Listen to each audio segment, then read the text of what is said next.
everyone, and welcome to a brand new episode of the Geek Buddies. Hey! We're back reunited, and it feels so good. We're doing an extra couple. We're doing 2 episodes this week. We're doing one early on in the week because we want to catch up on some stuff that happened in the last few days, get everybody's take on all the stuff that's happened there. And then we're going to do one near the end of the week or at the end of the week, covering some of the stuff that's been dropping over the last few days. So a lot of stuff to get into here. Thanks for joining us, but let's introduce ourselves for those of you that might be new. I am John Roca, writer, producer, and host here on the Geek Buddies. I am Michael Vogel. I'm a writer and producer of animated TV shows and movies, and just got back into LA from Florida, and I'm a little bit jet lagged, and I'm ready to talk about geeky stuff. Let's go 2025. LA's on fire and super windy, and it's already going to hell. What do we got? Let's do it. Round it up. And this is Shannon McClung. I'm an animation writer and a television actor. And one of my favorite new snacks that I discovered in 2024 was Trader Joe's gourmet jelly beans. Brother! And they're so tasty. They're so good. I bought them for the first time in 2025 today, and as I took a handful, I got a little overeager, and one jelly bean went down my throat unchewed, and so it is now sitting in the pit of my stomach, and every once in a while, I'll get a little burst of flavor. 2025, let's go. I don't know how the stomach works. Well, there's a high performance engine. I wouldn't know how his stomach works. That's true. That is true. High performance engine stomach. So I'm an EV. I'm an EV. Do where your Trader Joe's, they sell them in the bags or they sell them in the boxes? The boxes over by the cash registers. All right. So there's a Trader Joe's in Laverne that sells them in the bags. And so the Lady Outlaw's sister, whenever she comes down, she brings me a bag of those. Those have been the best jelly beans I've tasted since Brock's.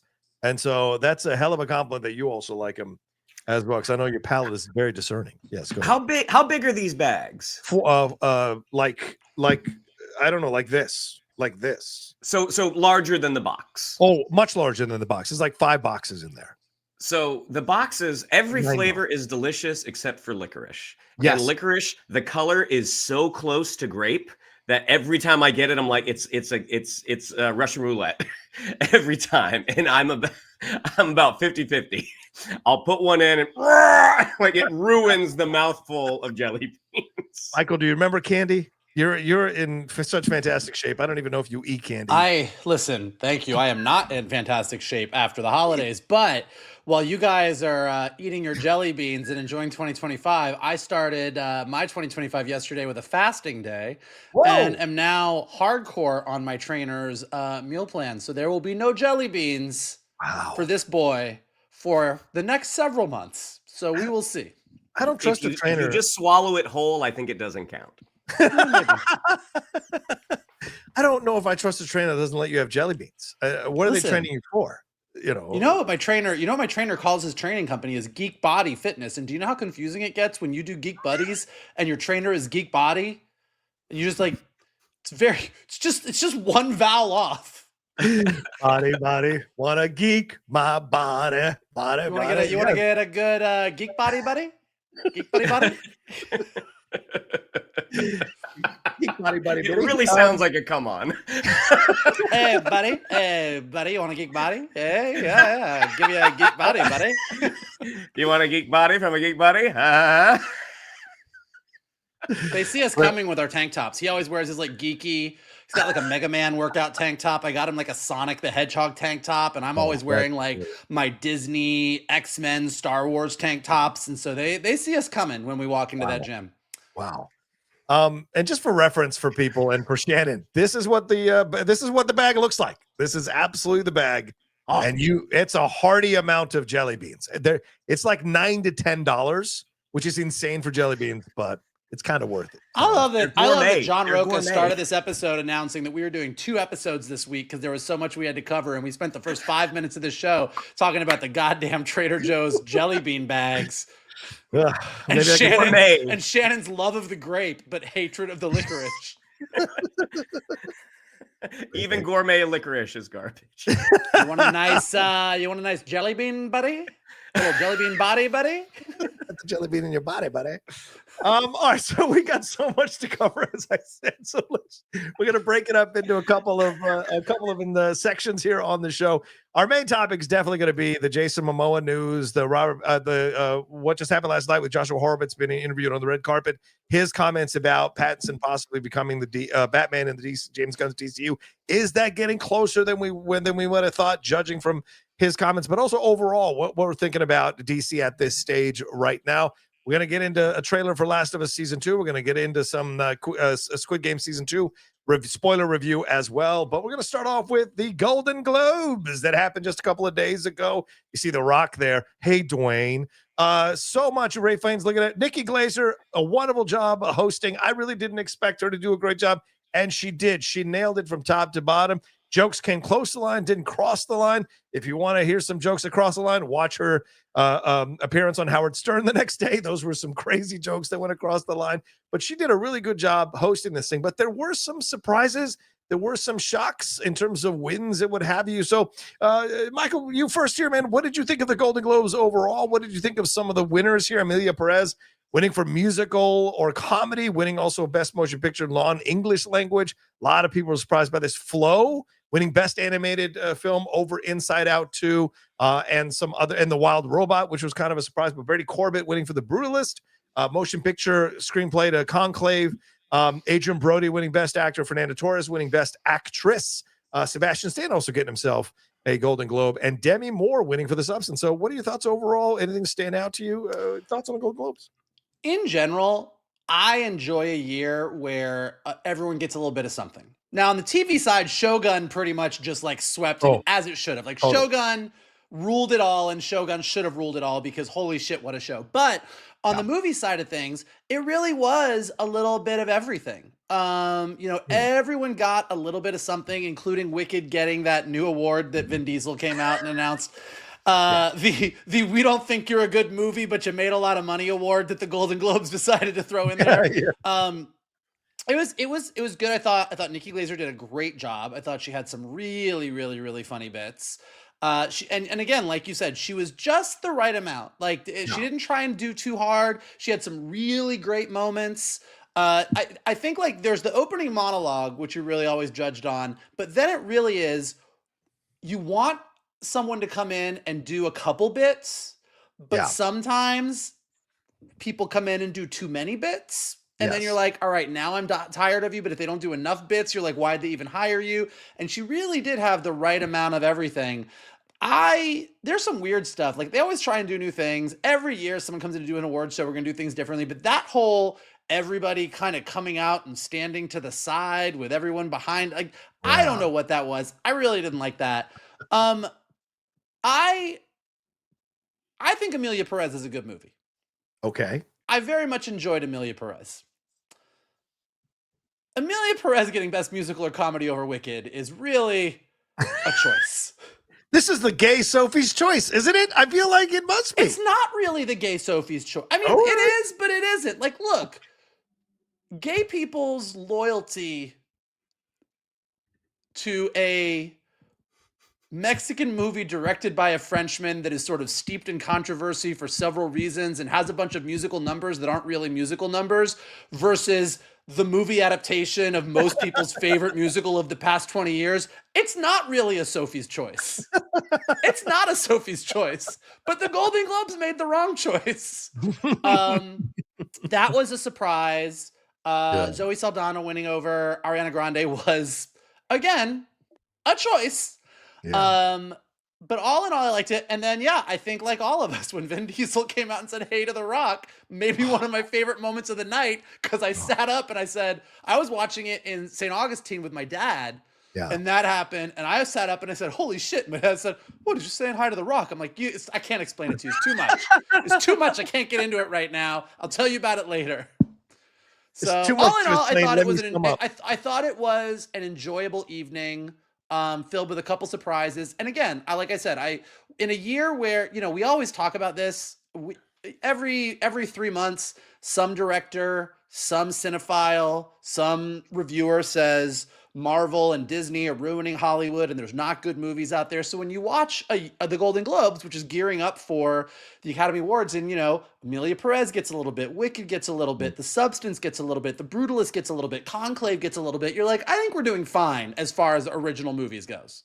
You know who might disagree with you? Sean Baker, because Honora didn't get anything that night, Shannon. They didn't get anything that night for what they did. And I didn't talk about the TV stuff, as Michael was alluding to. Pretty much Baby Reindeer, Hacks, and Shogun ruled the night, although Jeremy Allen White did win yet again for his actor. Very hilarious musical performance in the comedy or musical The Bear.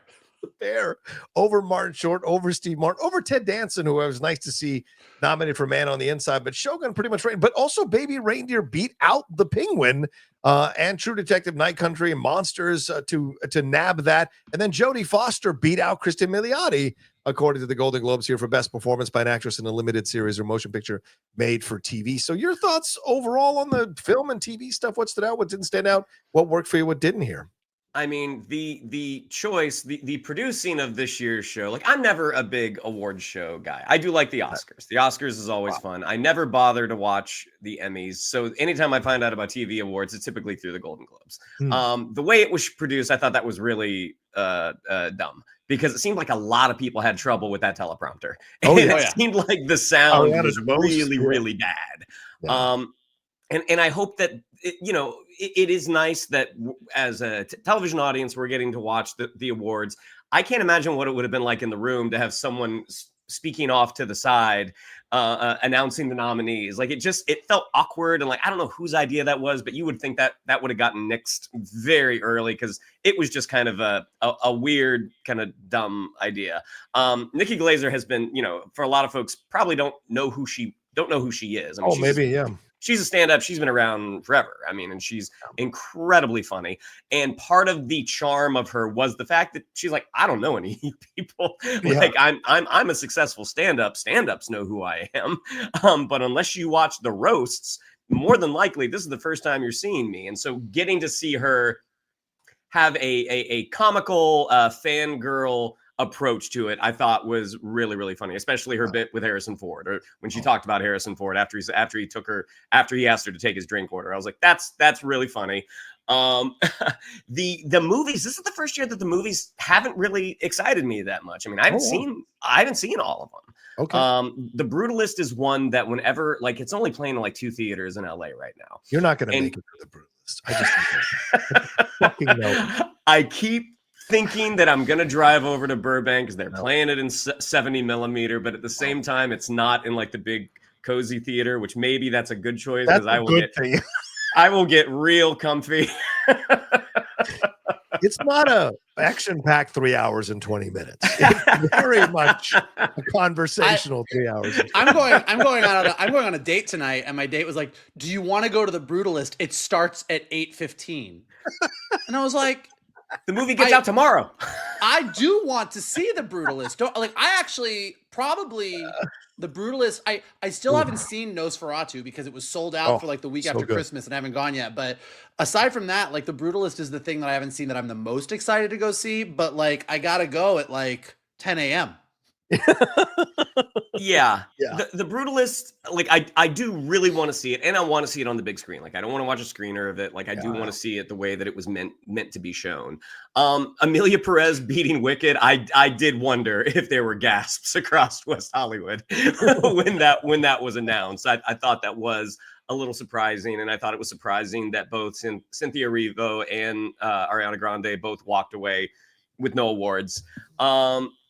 But the television side is what really had me captivated. I mean, Shogun. I mean, this tends to happen sometimes with award shows. Voters can have a short memory, and Shogun. It's been a little bit since 6 months, I think, since Shogun was out. So the fact that they did win as many awards as they did, I thought that was fantastic. I mean, Hiroyuki Sanada, I think, was a tremendous lead. Is it Tadanobu Asano who won Best Supporting? Yeah. Yes. I thought he was so good in the show, and it also broke my heart that he beat Harrison Ford, because I really wanted to see Harrison Ford after the season 2 finale of Shrinking. I really wanted to see him win something, because I thought he was just so good. Yeah, the movie side I just didn't really care about that much this year, but the TV side is always exciting. Yeah. But yeah, I love that Shogun got as much love as it did, and I really wish Kristen Milioti would have gotten some love. But Colin Farrell, remembering to thank the craft services people who gave him coconut water because he was so hot inside those prosthetics. I thought that was a great nobody was as upset about Jodie Foster winning as Sofia Vergara was. She was the most upset about it. Yeah, she was very upset about it, which is hilarious to me, considering nobody was even considering her to win that category. It was just enough for her to be nominated, honestly. Yeah, the big anger is that Kristen Milioti. A lot of people thought that she should have won it.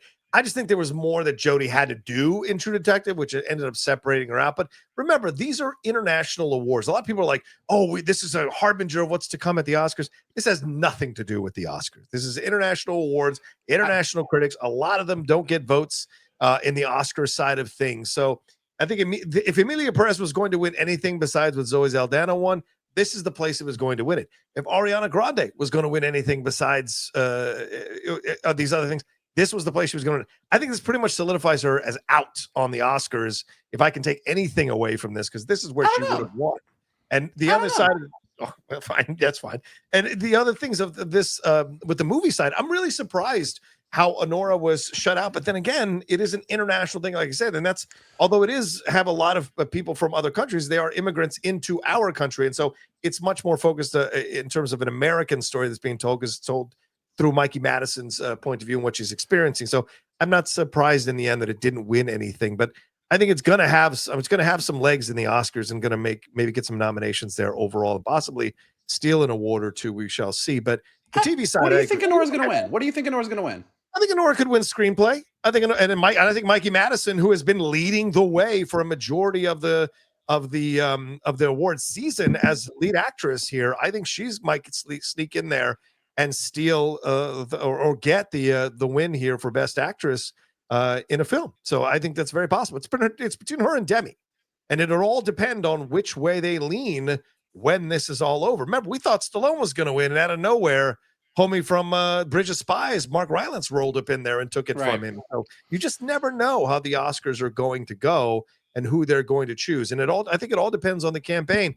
People do like her and the story, but how many people are actually watching The Substance, which is a commentary on the ugliness of Hollywood and how it can turn you into a certain thing when you want to be self-destructive towards yourself. And then the other side of it with Mikey Madison, this is an interesting story about how she goes through the process she goes through, but what she experiences and where she goes and how it ends up. Some people I've seen have issues with. So it's going to be interesting to see how those two battle that out for Best Actress. But I think that's the biggest shot I think it has. I don't think it'll win Best Picture. I don't think it'll win Best Director. But I think Mikey Madison is probably the best shot it has, aside from the script, of winning an Oscar when I look at it. Well, and just to go back to the TV side, because this was one thing I forgot. Like, I thought the third season of Hacks was fantastic. That was great. Yeah. And I so didn't think it should have won. I really wanted Nobody Wants This to win. I think in a day and age where the rom-com has kind of kind of slowly dying, like you don't really see a whole lot of rom-coms in the theater. They've kind of been relegated to streaming. Using that genre, and Adam Brody and Kristen Bell together were just so good. Their supporting cast was incredible. That show for me at least, that show kind of came out of nowhere. Like when I was watching the trailer for it, I'm like, I don't know if this is a series or if this is a film. But either way, this looks really, really good. And again, even though I thought Jean Smart and Hannah Einbinder were fantastic together, I don't think they've ever captured the magic of that first season. And Nobody Wants This, for me, was sort of criminally overlooked, in my opinion. I kind of need to watch that. And I didn't see The Gentleman. Is that something I need to watch? You guys ever seen The Gentleman? It very much takes place in the world of that movie. Okay. And after The Gentleman, that is where I got my Theo James as Bruce Wayne obsession. Okay. Because he's fantastic. The show, it takes a second to find its footing, but it's very entertaining. It's Guy Ritchie kind of at his best. Well, it's British, so I probably will give it more space than I normally would.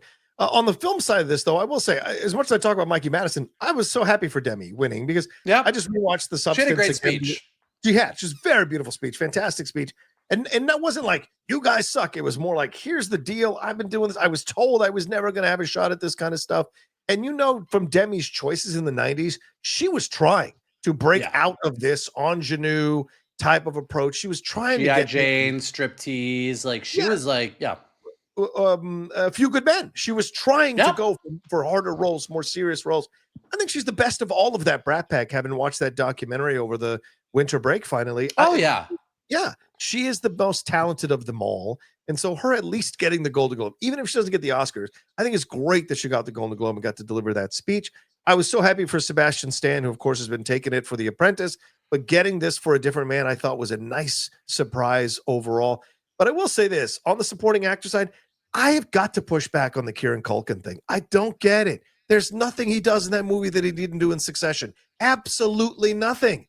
And so I don't know why he's the front runner here, because I rewatched The Brutalist again last night because we did our show with Christian and Dan this morning on Christian's channel.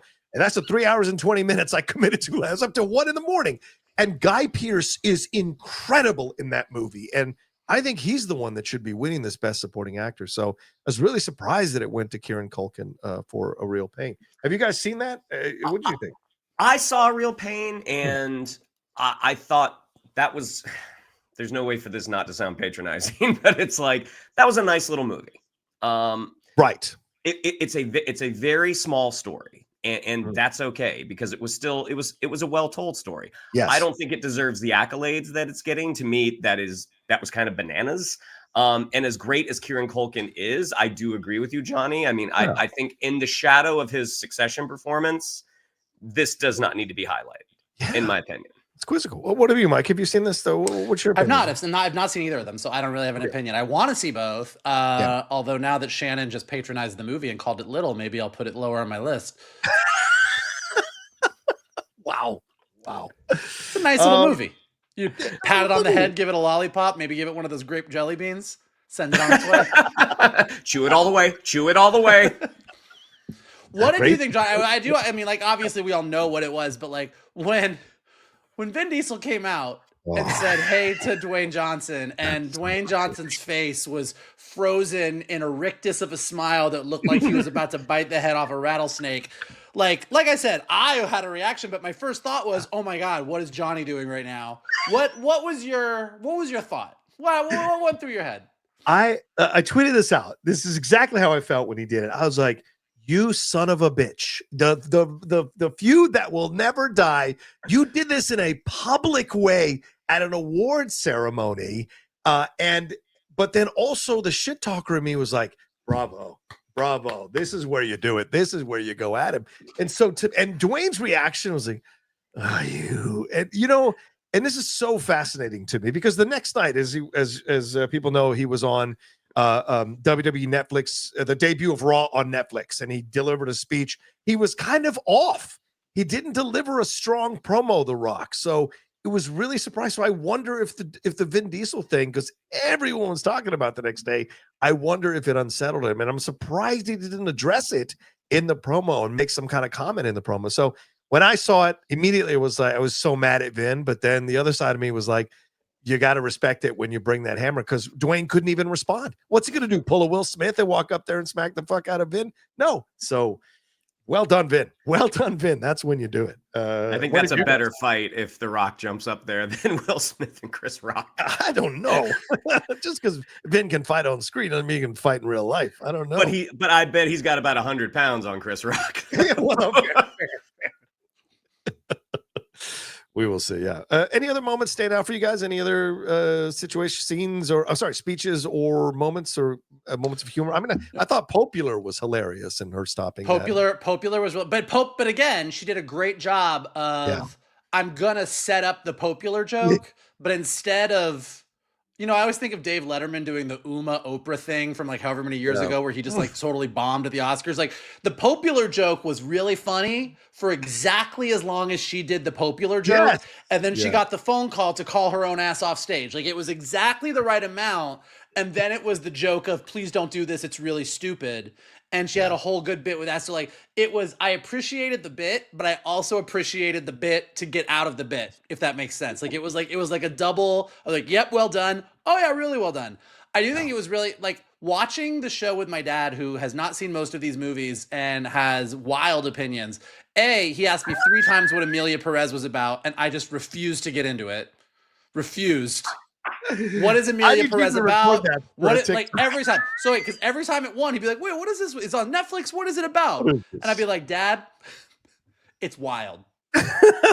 It's just wild. Oh, should I watch it?"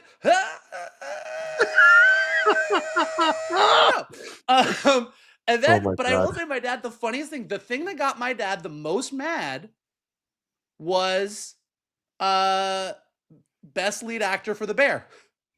Oh, for Jeremy Allen White. Yeah. He was like, "Look, I love The Bear. That is not funny." He got mad. He goes, "You took that award away from Steve Martin. You took that award away from Martin Short. Put him somewhere else. Give him another award." And I was like, "You know what, Dad? You're not wrong on that one." Yeah, I don't disagree. Now I kind of want to do watching the Golden Globes with Dr. Vogel. There you go. I want to do a series where your dad reacts to watching Amelia Perez. I would absolutely record that reaction just to see. Wait, what's going on? He's what? And now he wants to be what? Oh, I that would just be worth it. It's weight in gold. All right, before we go to a quick break, let's talk about this season 2 trailer dropped last night. We're recording this last night. About 45 seconds. It says a minute, but 15 seconds of it was just promo for this coming out in April. So we're only like 4 months away from this coming out already, which will probably be here before we know it, knowing how fast time flies now. But yes, about a 45 second trailer here, teaser trailer to line up. We got a little bit more of the footage. We got more with Caitlin Devers, her Abby. What did you guys think about it, Shannon? What did you think of this trailer? Did you like it? Did it work for you? Did it get you more excited, or was it just like, yeah, I'm good, I'm already there?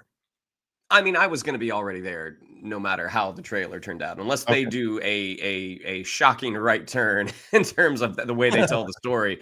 What they did in the first season was great, and I want to see more of it. And even though I haven't played the games, I've heard little things about what happens. That is probably going to happen this season. And knowing what a great performer Caitlin Devers is, as well as Jeffrey Wright, who, we see a glimpse of him, but anytime Jeffrey Wright pops up in an HBO show, it's typically pretty good. And also Catherine O'Hara showing up and knowing that this is not Moira Rose coming in or Mrs. McAllister, that this is a different character for her to play. So I'm excited. Moira Rose in The Last of Us is the right turn that I need, by the way. Abe. What'd you think here, Mike? I mean, we got to see, as you said, as Shannon said, rather, shot at Jeffrey Wright, Catherine O'Hara. Also in this one, Dana Ramirez is going to be in this one as Manny. Spencer Lord's in this one.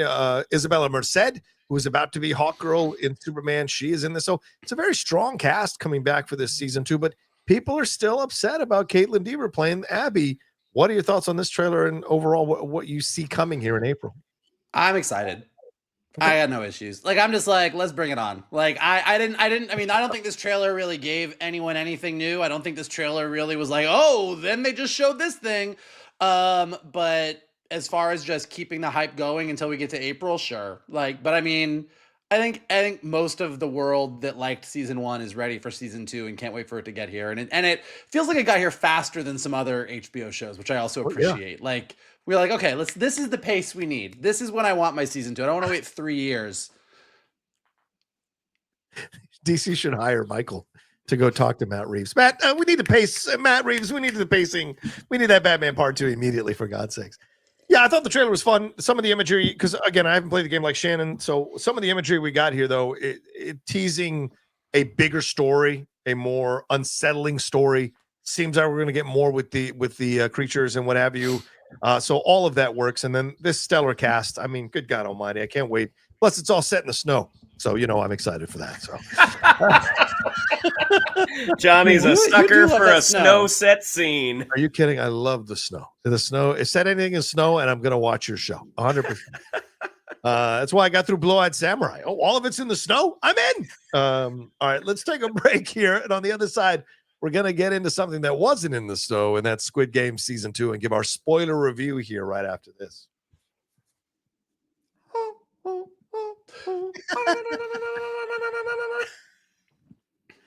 All right, we're back at it. There it is. Squid Game season 2, player 4, 5, 6. What a season of television here on Netflix. 7 episodes, not the 10.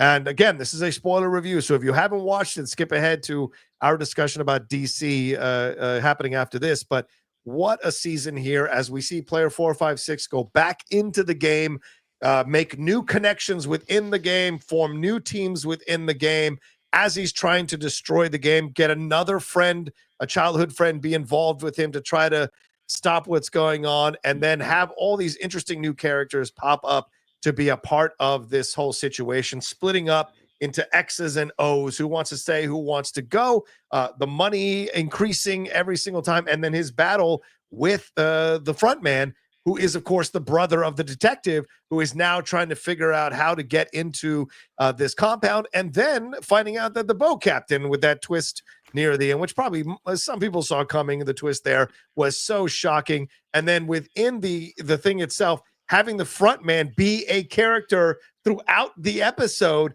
befriending player 4, 5, 6, and the brutal twist that happens by the end that leaves us in a cliffhanger and gets us ready for season 3 that's coming apparently this summer or by the end of this year. So what do you think here, Michael, of the season? What stood out to you? What worked for you? What are your thoughts overall? Any issues as well? Man, I got no issues.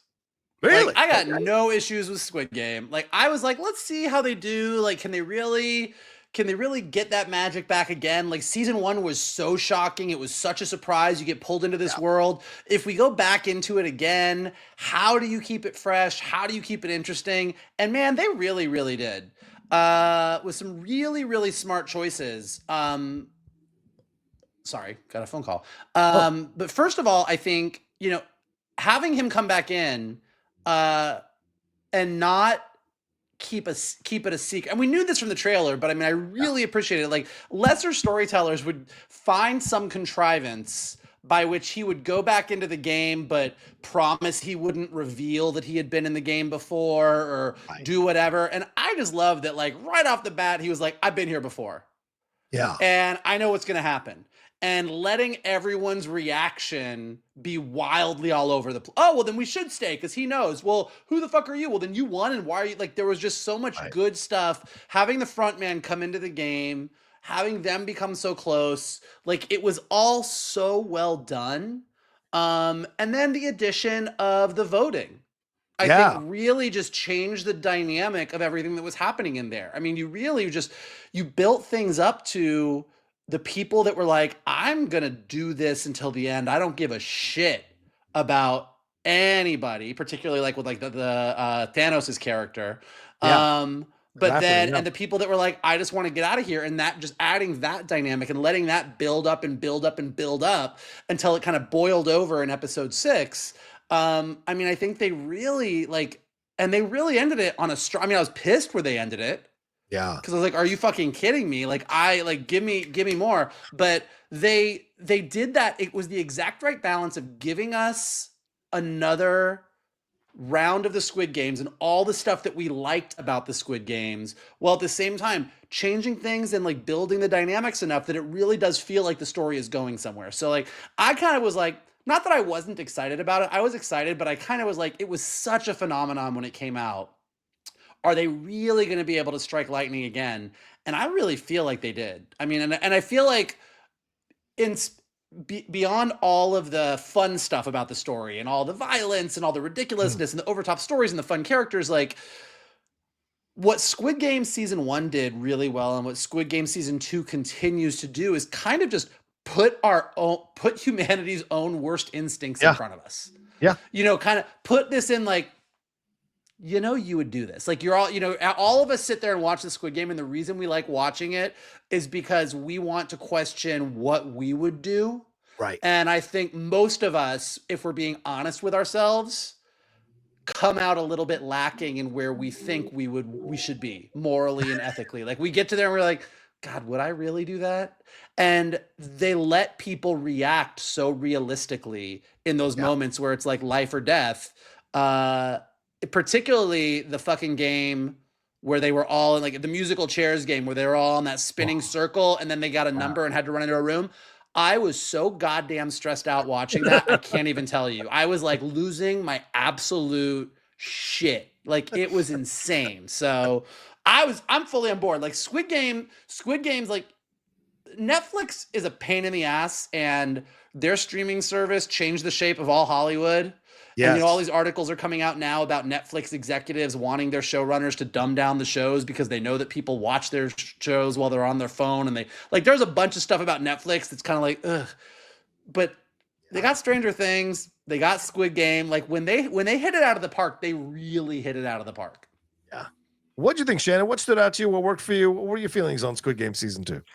I started watching the first Squid Games early before a lot of the buzz hit. Like enough people that I knew and trusted had been like, you need to watch this show. And they would sort of try to explain it, but also it was like, just start it. And it took a second for me to get into it because I'm like, wait, what is happening? Yeah. What? Okay. And then sort of how like Jihyun left at one point, but then he came back. That was not the experience I had with this season. Like I finished season 2 in about 2 days, 2.5 days. Like I just hit the ground running. And I think part of something that helped it was that Squid Game reality show that Netflix had. I mean, it kept again, that should have sucked. Yes. It kept it in our minds. It kept it fresh. Yeah. But you really see why Lee Jung-jae is a star. Yeah. And it probably didn't get shown off as well as it could have in The Acolyte, just the fact that, he learned English to do that show. Right. Watching him just act, you see the journey that this character went on at the beginning to where he is now, and the torture that it is to be this guy. Like the moment where we see those stacks of cash that he's barely made a dent into. Like I was really curious at the end of last season. I'm like, where do you go from here? Like how do you find these people? And he's kind of in the same boat. He just has a lot of money to kind of help him out. The fact that the guys that he hired, his former bookie, that they've been looking at him they've been looking for this guy, the guy in the suit, for a year. The first 2 episodes, I'm like, I almost don't need him to get back into the games because just watching this pursuit is fascinating. The moment that he gets in with the guy in the suit and you see how dangerous this individual actually is, watching him go into the park with, I've got what was it? The little roll, or I've got a lottery. Like watching what happens and then how he stomps on all the rolls at the end. It's just like, oh my God, this is ripping my heart out. But also something that keeps us so entertained with this show is all the new characters were in right away. It's like, it does not take a lot for us to understand who these people are and why they're there. And watching the progression of those characters. I mean, like I'm thinking mainly like the mom and the son. Like watching, oh my God, that relationship. Every time there's a game, I'm like, oh no, is this when she dies? But then also watching as they get into that team of 5, the transgender character, and the son trying to say like, Mom, you can't say that, and Mom being a little like, I don't understand this, and at the end, Mom loves her. Like it is just so well done. And what an incredible villain who didn't stick around, but Thanos the rapper with the Infinity Stone nail polish. I mean, what a great bad guy, and what a great death for him as well. Yeah. That death was wild. Yeah. Well, no, I was going to say, I know we make fun of John often for several things, but mainly because he always wants... because he always wants, like, I need this side character. I need more of the story. I need more of the story. I want more of the story. I want this to be more developed. And I actually thought of John halfway through season 2 where I was like, I think they're doing such a good job of giving us exactly the right amount of information that we need for all these side characters. They never give us too much. They don't spend too much time. And there's so many characters to service. But to Shannon's point, they get in there with those characters. You get who they are right away. and then they like let those characters develop, and you get a little bit more of this story here, and you get a little bit more of this story here, and it all builds to something. Like no stone is unturned. Like every piece is important, and it's I think Shannon's absolutely right. They do such a good job that you get into this show where it's like, you're reading the subtitle. At least I'm reading the subtitles. I don't like doing the dubbed version. Oh, no. And you've got a ton of new characters. You're like, am I gonna get confused? And you really are like, all right, I get who every single person is. They do a really, really nice job. Yeah, they used to make fun of Galileo as well. We know how that turned out. So I mean, no, I think, and that is these are the shows that separate themselves from me because of what you pointed out, Mike. I like the way that they flesh out the ensemble characters. So, because those are so important to push the overall narrative and storyline along. We didn't even mention the old guy who was in here pushing and shoving as well. He was just as bad as Thanos in a different way, and just as villainous because he was in desperate straits to get that money. And as you said, Michael, earlier, what's great about the show is it turns the mirror back on you and goes, "What would you do? What do you think you're actually watching a show? This is our lives. No matter what country you're in, this is our society, driven by money, driven by people with money." And people are still tempted to do self-destructive things. The son, Shannon, you brought it up so well. The son here, every time his mom stresses out for him about which way he's going to vote.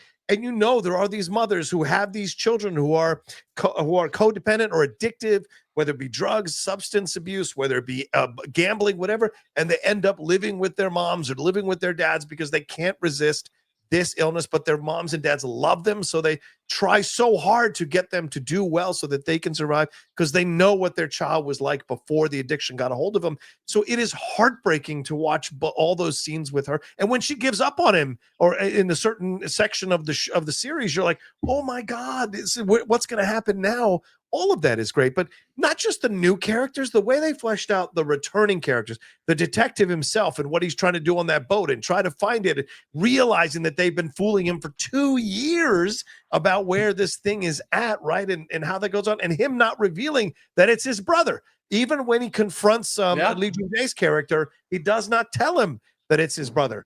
And that's so great to see as well. And what happens with player 4, 5, 6? He goes, once they remove the situation from him and he is stuck in that thing, he reverts back to survival mode. Yes, he's helping everybody, but he's also trying to make sure that he survives by the end so he can screw the game over. So there are people that die. He lets people die that night so that they can all take a chance, grab the guns, and shoot them all. But he sacrifices people. So in a way, he is becoming like the front man. And even the front man calls him out in that interaction and says, oh, interesting how you allow certain things to happen for the greater good. And it's the illusion that they're actually sacrificing these people to help other people, to take their organs out to help other people live because these people have given up on life. So now you're questioning who the real villains are, which is genius. Yeah, that's definitely coming back around. I mean, I really can't wait for their confrontation when he realizes that the front man, who the front man really was the entire time. Like, I mean, that's going to be, and I mean, and is the front, remember, I think the front man is the old guys from season 1. I think they're related. They're saying that's his son because they both had the number 1. So they're both saying that that's... Well, they both had the number 1, and the old guy in the first episode says something about my son can't drink milk. And in this episode, the front man was like, I can't drink milk. So I'm like, oh, so is this and then your brother and the whole thing. So like they're real, again, like all of the pieces of this are being put together. And then with that little post-credit tease, whatever the fuck that was, like I'm in. I'm like, but yeah, but I mean, kind of to your point, you know, Lee Jung-jae's character, he does have that moment, and the front man does call it out, where he is willing to sacrifice the people that are going to get killed when the people who want to stay are going to attack them, because that's how they're going to get the guns. And that's what, but aside from that, I would argue that, I mean, obviously he's there and he wants to survive, he doesn't die, but he is more, he's the best of all of them. Like he is the guy that represents I want to end this because it needs to end. I don't want to just get out for myself. I already have all the money. Like, this needs to end, and I have put myself back in this situation to try to end this thing. And his philosophy about humanity and every person is worth versus the front man and everyone he represents is philosophy on what people are worth. I mean, that really is the core of the show. So it does feel like that continues to be building and building and building. So it feels like they got a good handle on this. Like, I really feel like when this next season comes out, they're going to stick that landing. It's almost X-Men like, isn't it? Because Charles sees, just like Lee Jung Jae's character sees, a better future and has a better opinion of humanity. Magneto does not. Eric does not. Right. And clearly the front man and his dad clearly had a different vision of a different opinion of humanity and see their ideas proven by the things they put humanity through in these games, you know. And I think that's an extension too with what you mentioned, Shannon, that guy who's doing with the suit, him stepping on the bread and saying to them, you had a chance to eat, but you wanted to go for the money, so you don't deserve any food. You're not going to get any of this food. It's brutal, right? And so I love that aspect at all. By the way, we shouldn't leave this review without mentioning the opening rock, paper, scissors scene with the boss and his underling there. I was gripping my sofa chair arm, just screaming at the situation. And I think I cried at the end because homie realized that he had made the mistake and that his boss was going to sacrifice himself for him. And I was going nuts. So even within the small scene there, they built tension for characters that we had just met in that first episode. That was genius, you know? Well, and another aspect that they revealed with this season was who are the people behind the masks. Like one of them's a refugee from North Korea. Yeah. I mean, getting into their lives as well. And you watch how she has that conflict with the other two triangle folks. Yeah. The fact that she is making sure that these people are dead. Like it's just a crazy world that the showrunner came up with and is just just peeling the layers. Like, it's fascinating. And she's playing favorites, right? Because she was, what do you call it, Shannon? She was a face character where they put on the Universal, where they put on the fuzzy character. She was fuzzy character at this park. Then clearly had worked for the game before. They asked her to come back. She goes back, and now she's playing favorites because that dad has a daughter that she saw while she was working at the park. So she's in essence she's rigging the game for him in a certain way. So how is that going to play itself out? And the crypto guy, I love that they called out the crypto guy and the pregnancy situation there as well. And you mentioned the trans woman. Here's a time where Disney is removing a trans storyline from an animated show. Here is the highest rated show ever on Netflix, or highest viewed show, and here is a trans storyline front and center. Jeff tried to explain this away, and the hot mic said, well, there's 456 players. Yes, but there's 12 main characters, and she is one of the main characters. That is dumb. So give me that. Like, it's not like there's a trans character running around in the background. Like, she is one of the main characters. Also, particularly, you know, I mean, there was a bit, I wouldn't even say controversy around this, but it was mentioned, you know, I mean, it's a trans character being played by a cisgender actor. Like, it's not is not a trans actress, but the reason that it's not a trans actress is because in Korea, being trans is still it's so frowned upon that there weren't that many out trans actresses that they could cast. So I think, even to your point, like, going forward with this story and putting this character in there, and really not only making the character, like, to Jeff being ridiculous, not only putting the character in there, but making the character such a great character that you root for. Like, she's not a Thanos character. She's not the old guy. And when you get to the end, when they really let everything escalate to getting those guns from the guards and all of them going for it, like, I want her on my fucking team. You know what I mean? She had her shit together. Like, it was, so I think, like, she's a great character. So it's going to be really interesting to see what happens with her as well. Giving her that formal military experience, and then having the dude who was crowing about being a Marine, shaking with his balls liquefying, running to safety by himself and sacrificing everybody else because he's too scared to fight. That was amazing. And her coming back and confronting him, that was amazing stuff. So a great season. My only issue with the show is that I felt like the cop character, they really made him a focus in the first couple episodes, but then it became just let's check in with him for those other episodes. And I imagine it's because it's going to have a bigger part to play when season 3 comes back. But would have liked a little bit more, but we'll see. Well, it seems like this wasn't written as season 2 and season 3. This is one big season with a break in the middle. And he sort of, I think you're not wrong. He does sort of get lost, but there's not that much for him to do. I mean, there's them all getting together at the beginning, him getting involved in this plan, getting the whole team together.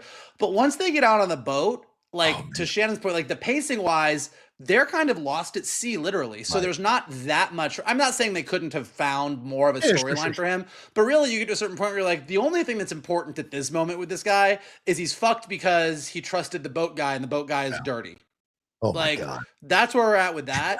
And once that all gets resolved and he gets in there, I do think his relationship to the front man, his relationship to the old, then it's all going to get really, really interesting. Right. Is player 456 going to be stopped from killing the front man because it's his brother? And what's going to happen with that? And there are rumors that came out, although they shot it down, that DiCaprio may be appearing in season 3 as possibly the American spinoff connection that we know Fincher is working on. So we've got something coming in season 3 for sure that will be interesting. And of course, they shot it down, so it might not happen, but the American connection has got to be made somehow.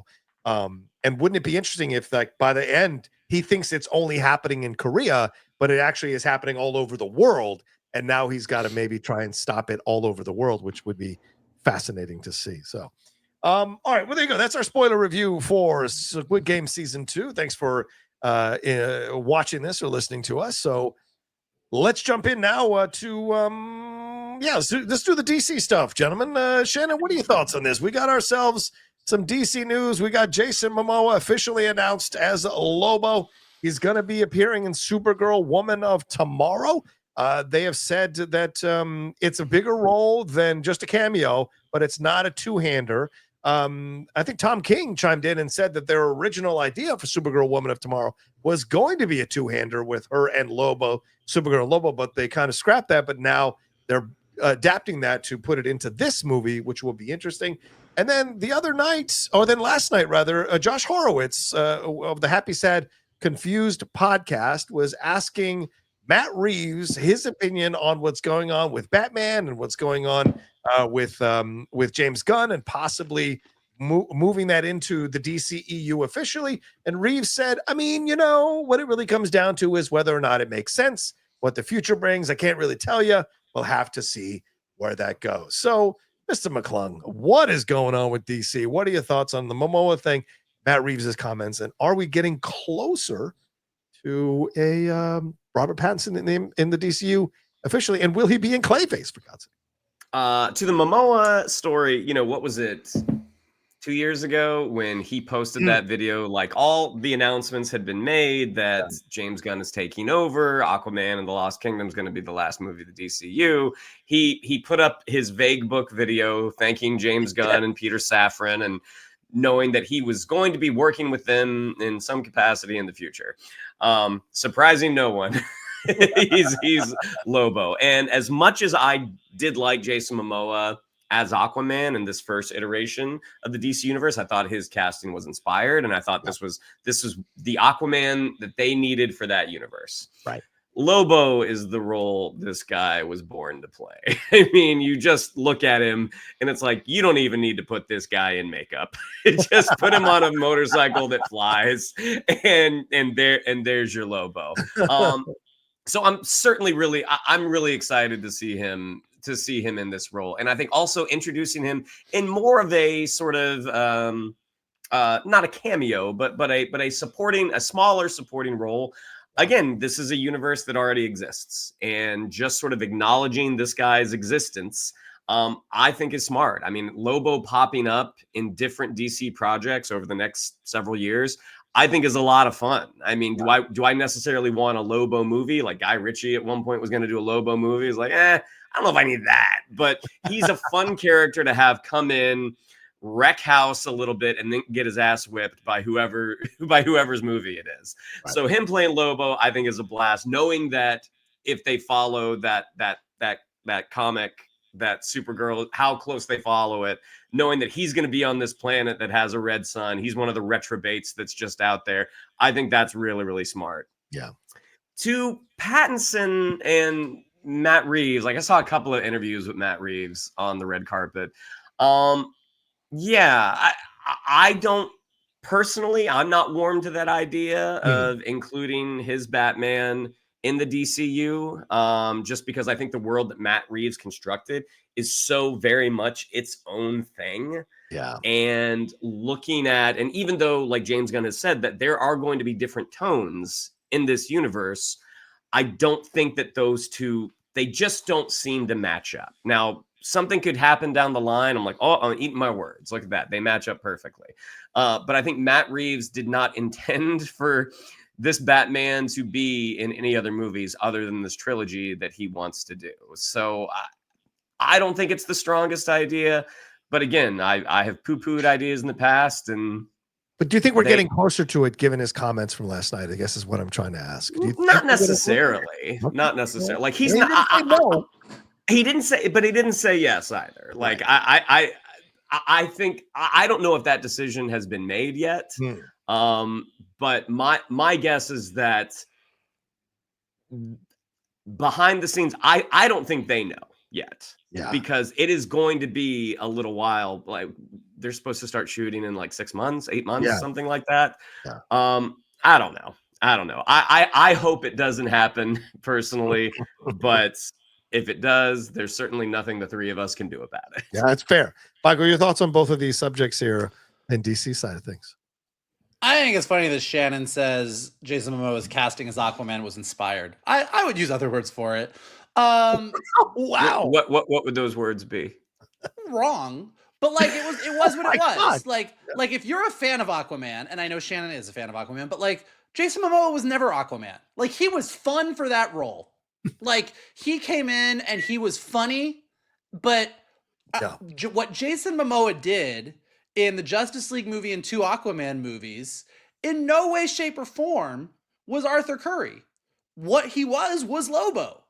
Like he basically has been playing Lobo for 3 movies now. We're just going to put some white paint on his face and make it official. Like he was never Arthur Curry. Like everything that he brought to that role, his sense of humor, his line delivery, his attitude, his like, I'm kind of a rebel. I do my own thing. Oh, I'm going to drink a whole lot and pass out so Barry has to carry me out of the bar.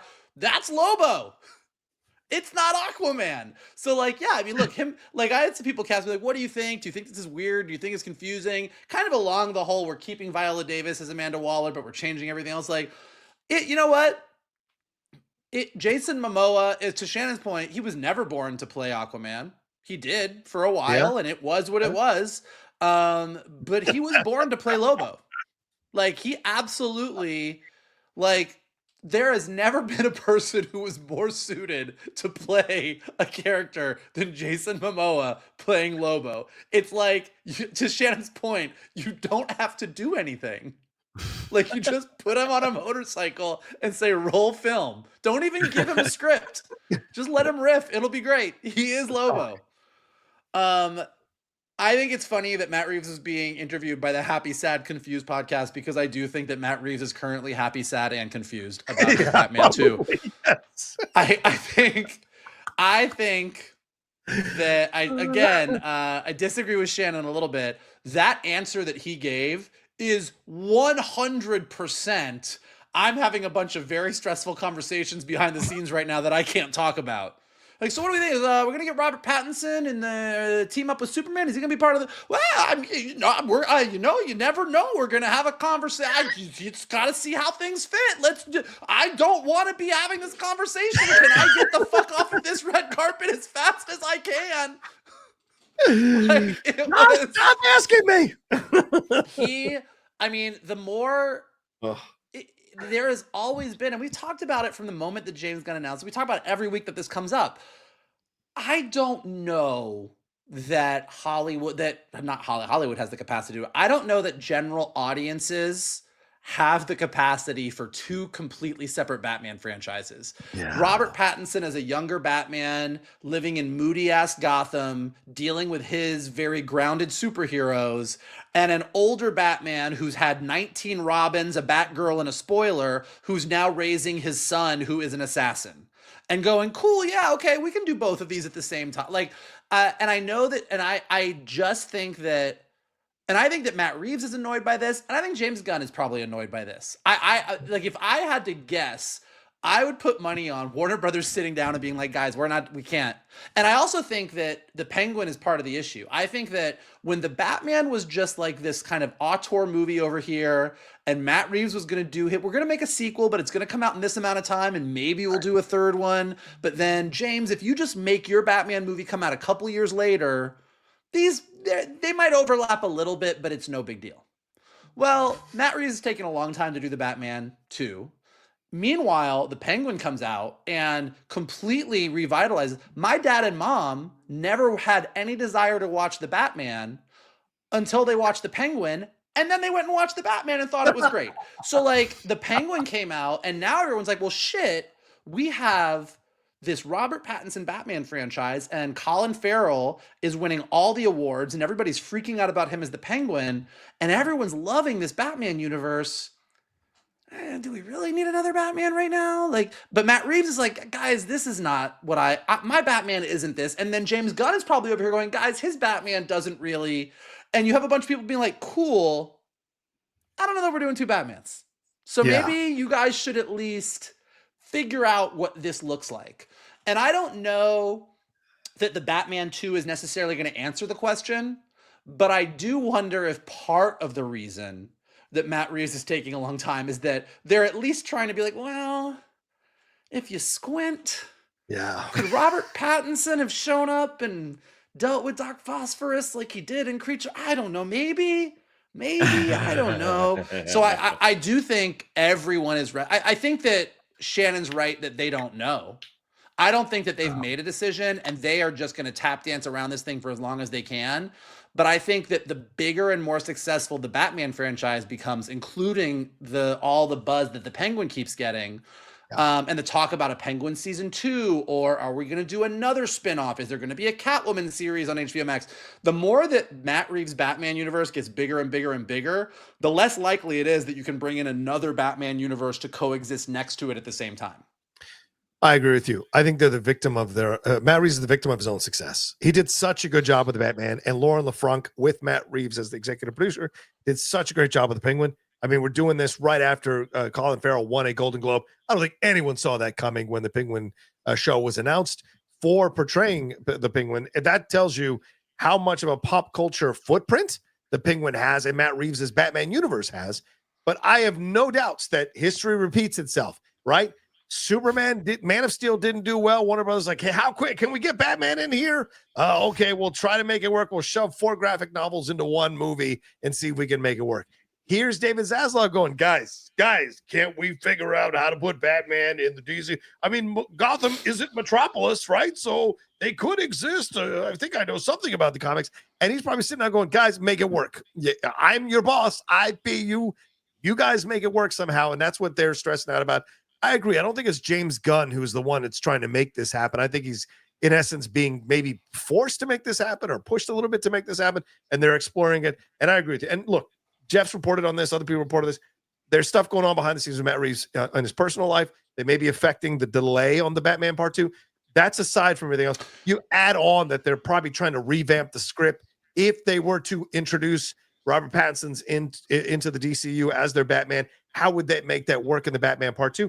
Will he appear in Clayface, which is apparently getting a rapid green light and is going to start shooting and casting and all that kind of stuff much more quickly than the Batman Part 2 will? So how is that going to work overall? And so there's a lot that they're considering. So my heart goes out to Matt Reeves, honestly. Yeah, he's happy, sad, and confused. The Clayface thing, I think, is not a big. I can see a Clayface movie that doesn't have a Batman in it. Like that's neither here nor there. Like, bring the Batman in. Like, I don't think you need, like, I don't think that's an issue. The big issue that James Gunn and Matt Reeves have to solve, even more than the tonal issue, is the Robin issue. Yes. Like, that's the issue. Like James Gunn was going full force in, I'm going to do the Damian story, but they've already greenlit a Teen Titans script. And a Teen Titans script sort of, and starting with Damian as your Batman and Brave and the Bold, sort of inherently assumes the two things together, having a Teen Titans movie exist and having Damian be Batman, assumes that in this DC universe where heroes have been around for a while, Batman has already gone through a couple Robins. Yeah. That Dick Grayson happened. Maybe Jason Todd is dead. Maybe Tim Drake is still around and just stopped being Robin when Damian comes in. But, but James Gunn has always talked about the Bat family. You got Barbara Gordon. Was she Batgirl? Has she been shot by the Joker? Are we going to do the Killing Joke? Like, there's a bunch of things that James Gunn in his whole... This universe has existed for years and years and years, and I can just sort of pick the parts that I want to pick up on and put characters where I want. Oh, go ahead and greenlight a Teen Titans movie. We don't have to wait for it. We can say Dick Grayson already existed like years ago. Yep. The second that you say Robert Pattinson is the Batman in this universe, and he is a younger Bruce Wayne who hasn't worked, there's no way that Robert Pattinson's Batman ever had a Robin. Yeah, no. Like, it just doesn't work. And this is where, to your point, where you have those higher level executives. I very much liked your David Zaslav voice, by the way. Hey guys, I know a little bit about comics. Can you figure it out? Figure it out. That's where you have like your creatives go, well, look, the issue is we're writing this Teen Titans movie and Robin is in it. Okay, so Robin's in the Teen Titans movie. Well, right, but he can't be in the Teen Titans movie because he never would have been Robert Pattinson's Robin. Oh, that's easy. Yeah, say it happened between. Like, that's where you get the dismissive, like, oh, you guys can figure this out. But I think it's those sort of things that really make it an issue. Guys, I think you're overthinking it. Just put him in the movie, figure out Robin and Teen Titans. We're good to go. Stop it. I know we're over an hour, but I got to ask this one last DC connected question. A certain Sonic 3 voice actor was asked about playing a certain DC character here. Pop culture dude, do you still think there's a chance that you could play Plastic Man in the DC universe someday, whether it's live action or animated? He was asking this of Ben Schwartz. He said it would be a dream come true, but whoever they get for the role, I'll be excited that the character is out there in the world in a big, fun way.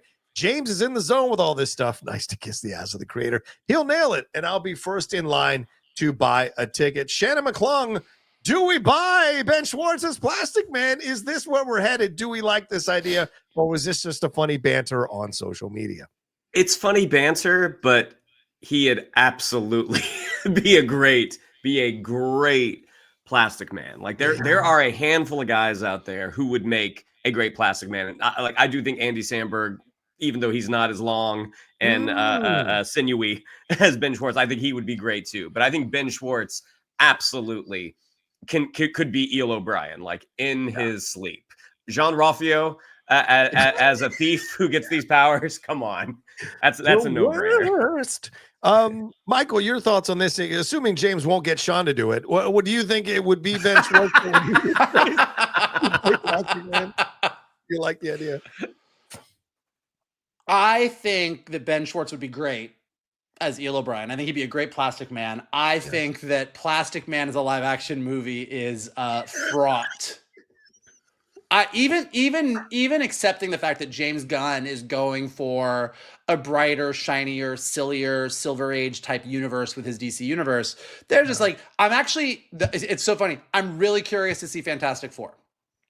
Yeah, right. Because Reed Richards' superpower is at least half of what you would do with Plastic Man's superpower. Plastic Man also has the I can shapeshift and look at me, I'm a chair with glasses, which is just maybe it's maybe a bit, oh, look, I'm a toilet. Like, it gets a little weird. But no, you'll work it out. You'll work it out. You guys work it out of the script. Put him in the toilet in the Robin thing. James, get him out of the room. I don't want to hear from him anymore. Get him out of the room. But I think that it's going to be really interesting, like, to see look, all the buzz is that the Fantastic Four is amazing. And when we think about the Fantastic Four and we talk about all the characters, we mainly think of Pedro Pascal playing Reed Richards as this awesome, smartest guy in the world, Reed Richards. But he's going to have to stretch. And I'm sure that Marvel is working really hard to make sure that that doesn't look stupid. So I kind of want to see how that looks in live action and go, okay, so maybe if Eel O'Brien doesn't turn into a toilet, and do some of the weirder things that he does in the comics, and we just stick to Eel O'Brien is a really stretchy superhero, and you can kind of do that, and it's Ben Schwartz. Maybe I could see it. Well, look, as a guy who loves Ben Schwartz, I would love to see him play it. I think he's a great choice, but I think you make excellent points, Michael and Shannon. The things they have to work out first in order to make this happen, because I just can't see him standing next to Robert Pattinson's Batman and having a back and forth with that guy as he turns. I mean, it is going to be, and I know that James Gunn said, all these things are going to have their different tone, they're going to have their different feel, but like the number of text messages I got from non-comic book people when that Superman trailer came out that just said, so the dog has a cape? And if people like, this is really, I think that James Gunn is smart to kind of lean into that whole part of the DC. It's a part that Zack Snyder wanted nothing to do with, and it's a part that traditionally, when studios have made comic book films, it's like, let's get rid of the weirder stuff. Let's really ground this, and that's what Nolan did with his Batman movies. That's what Matt Reeves was doing with the Batman and the Penguin. And James Gunn is like, fuck it, dog's got a cape, Lobo. Like he's just leaning into it. Guy Gardner's got a haircut. Like he's leaning into all of it. So if anyone was going to try and bring Plastic Man into a live action DC universe, James Gunn's universe is the 100%. One that would be it. Like it's the one that would fit. But again, maybe don't go fully Jim Carrey in The Mask with it. Did you see the Sonic 3 box office? Get him in here. Get him in here right now. All right. Well, there you go. That's our conversation here on everything going on in the world of geekdom. At this point in the week, we will have a second show later on this week, probably devoid of jelly bean conversations, but we will get into things that happened, the other geeky things that happened during the week. Thank you all so much for listening to us or watching us here on this particular show. What do we have to tell them there, Shannon? Yeah, if you'd like to follow us on social media, on Twitter, it's at geek_buddies, on Instagram at the_geek_buddies. If you'd like to follow me on social media, on Twitter, it's at Shannon_McClung, on Instagram, it's Shannon the Geek Buddy. If you'd like to follow Mr. Vogel, it is at MKToon. If you'd like to follow Mr. Roca, it is at The Roca Says. Mikey. Go ahead and smash that like button below. Subscribe to Johnny's Outlaw Nation page. Check out all the amazing content he has got there. Leave your comments below. What did you think of Squid Game? What did you think of the Last of Us trailer? What did you think of the Golden Globes? What did you think of Emilia Perez winning over Wicked? And what do you think about the DC universe? Let us know below. If you're listening to us on a podcast, go ahead and leave us some stars and comments so we go up in the rankings. And as always, the best thing you can do is retweet this video, post it on your socials, send it to your friends, and tell them to hang out with your buddies, the Geek Buddies. Oh, well done. Haven't missed a beat even after that break. Respect. Thank you all so much. Take care, and we'll see you later on this week with some other stuff here coming from the Geek Buddies.